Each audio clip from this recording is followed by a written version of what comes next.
Hey, we're live here at the Weston building, at the local market building, and I've got Mark and Laura Weimer here with me at Box HB. So I'll just let them introduce themselves to you, and we're going to chat about grass-finished beef and their passion, and kind of they'll explain a little bit about where they're from and what they do. So, all right. I'm Mark Heimer. It's my wife Laura. We ranch about 2 hours south of Regina, a little town outside a little town called Gladmar. We run a cow-calf operation on about 5,000 acres of land.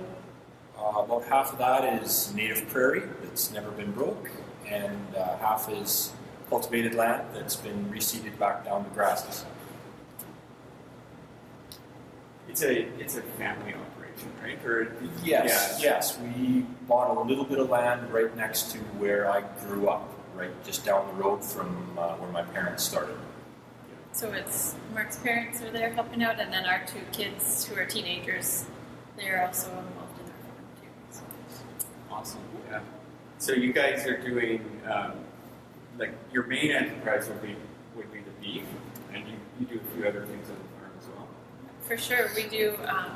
Besides the beef, the cow-calf, and then the grass-finished beef, we have a few hives. So we have honey, and then we have a little tiny bit of pork because that's our kids' summer job is raising pork. So we have those little extra things added on. So Gladmar, for those of you that don't know kind of the area there, Gladmar, it's far south, kind of almost straight south of Regina, would you say? Almost, yeah, just 12 miles north of the U.S. border.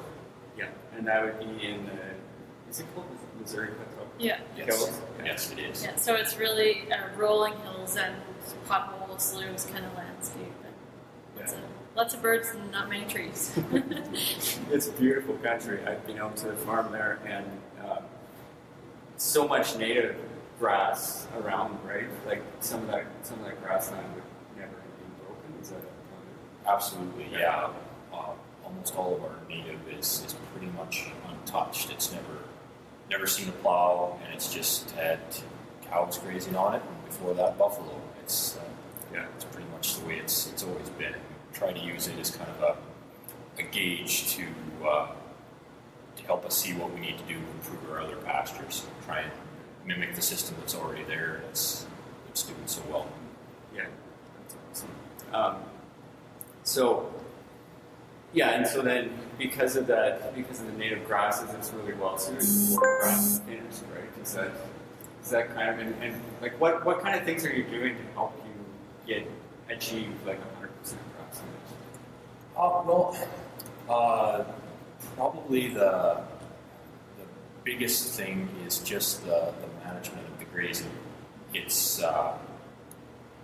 being able to not only know when the animal's ready to be finished, but making sure that you have really good, high-quality forage for it for 2 to 3 months after it's completely done growing.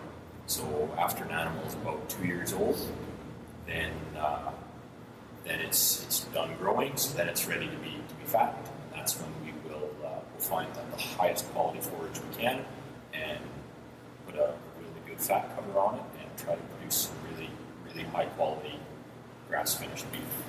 And the basis of what we do is really high quality grass, which comes from really good quality soil. So that's part of what we work really hard to do is to keep the soil covered. It's so important where it's so windy where we are, and to try to really increase the diversity of what we're growing so that we have a bunch of grass species, a lot of roots in the ground, and something always growing, so that's really, the grass is really rich in nutrients, which means the beef is also nutrient dense.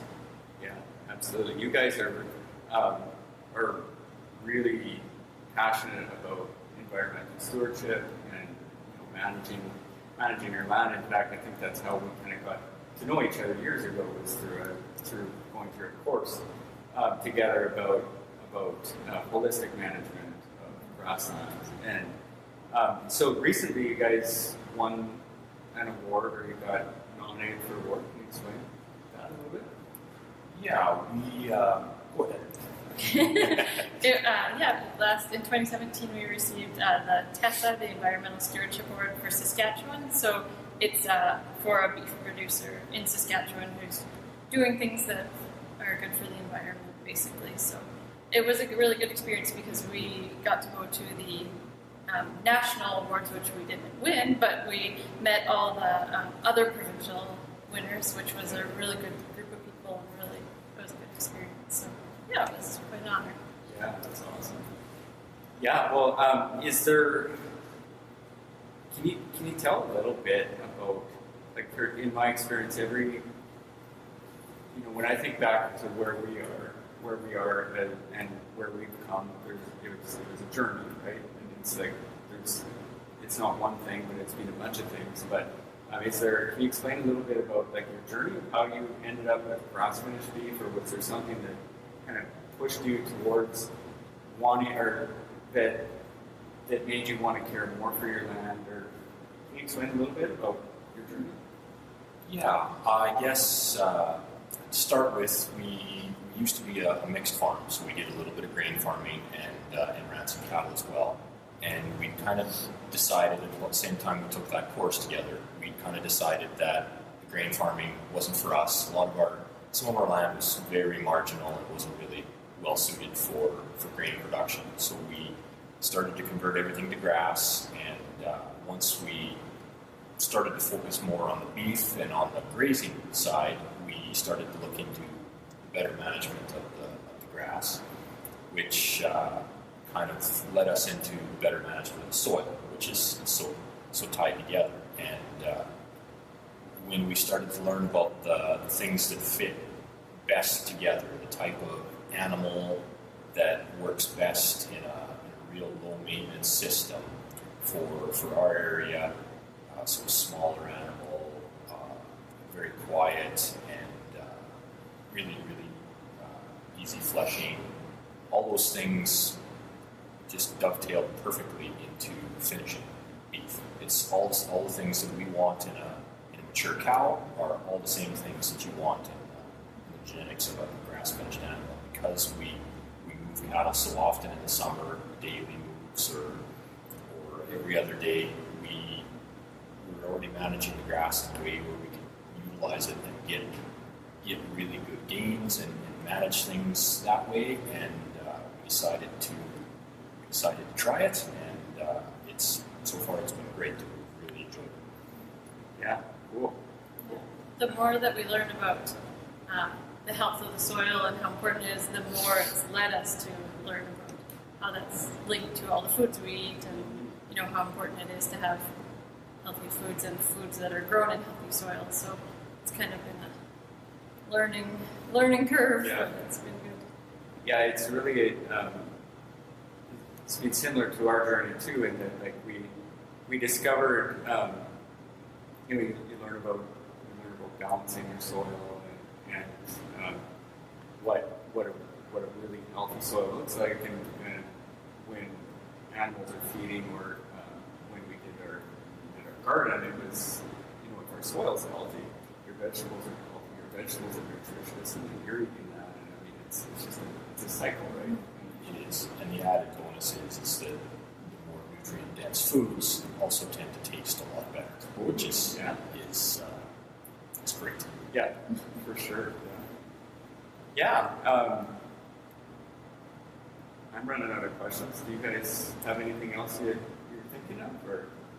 I guess just to tack on the end of we were talking about how we got this far with the grass-finished beef, one of the things that is probably timely to mention is how, when we thought about it, one of the biggest hurdles for us, and I imagine for a lot of small producers, is the fear of retail. We never ever been anywhere near this side of the business, and that's why I was so fortunate to be able to reconnect with you and work with Local and Fresh again, because it gives us the opportunity to reach consumers in a way that Montreal likely would be taking many years to do. Mm-hmm. Yeah. So it's been great. It definitely fills that link in the system, that because I think there's a lot of consumers out there looking for farmers to meet and farmers wishing they could meet consumers, and it's hard. It's a hard thing to do on both sides. So, Yeah. so it's nice to have you guys Awesome. helping out with it.